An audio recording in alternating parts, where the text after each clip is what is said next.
So today I will discuss about pneumatic sequencing circuit.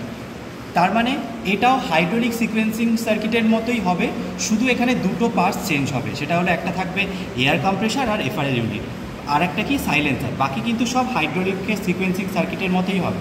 তো pneumatic sequencing circuit মানে এখানে আমার ওয়ার্কিং ফ্লুইড হিসাবে ইউজ হবে এয়ার, ঠিক আছে।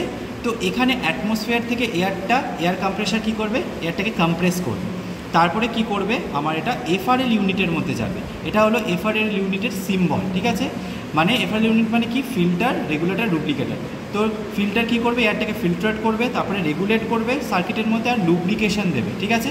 যাতে কি লুব্রিকেশন কেন দেবে, যাতে কি যত মেটিং পার্ট রয়েছে বা যত রকম পার্ট রয়েছে সেগুলোতে যাতে কোরোশন না হয়, ফ্রিকশন না হয়, ঠিক আছে। তারপরে কি এয়ারটাকে ফার্দার কোথায় যাবে, ডিসিবিতে যাবে, ডিসিবির ফার্স্ট পজিশন দিয়ে যাবে। তখন কি করবে, ডিসিবির ফার্স্ট পজিশনে দেখো অ্যারোটা যেখানে ফলো করছে, তো করে এখানে দুটো ডাইরেক্ট ডবল অ্যাক্টিং সিলিন্ডার থাকে, একটা ডবল অ্যাক্টিং সিলিন্ডার 1, একটা ডবল অ্যাক্টিং সিলিন্ডার 2। তো একটা সিলিন্ডার কি করছে, ওয়ার্কপিসটাকে হোল্ড করছে, আর একটা সিলিন্ডার কি হচ্ছে, ওয়ার্কপিসে ড্রিল করছে বা যে কোনো অপারেশন করছে।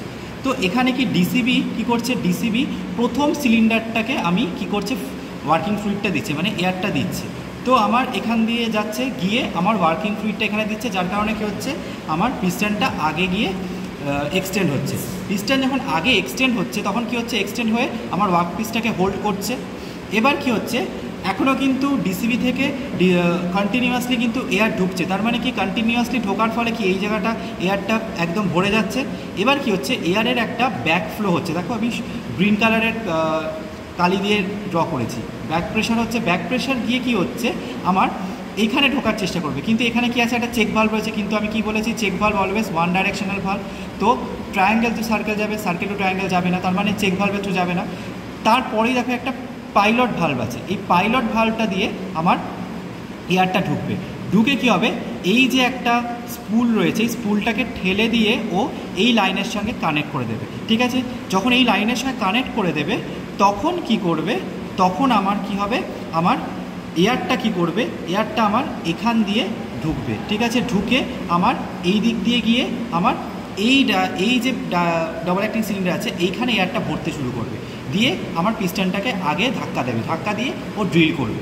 এবং এখানকার যে এয়ারটা থাকবে, এয়ারটা আমার এই দিক দিয়ে বেরিয়ে ও আমার এইখান দিয়ে বেরিয়ে সাইলেন্সারে চলে যাবে, এবং এই দিকেও যে এয়ারটা থাকবে এও একই লাইনে বেরিয়ে আমার সাইলেন্সারের থ্রু অ্যাটমসফিয়ারে এয়ারটা ছেড়ে দেবে। এইটাই হলো নিউমেটিক সিকোয়েন্সিং সার্কিট। মানে সিকোয়েন্স ওয়াইজ আমার দুটো সিলিন্ডার যদি একটা কাজ হওয়ার পর আরেকটা কাজ করবে, তখন এই সার্কিটটা আমরা ইউজ করি। আর এইটা হলো সিকোয়েন্স ভালভ, ঠিক আছে। Thank you.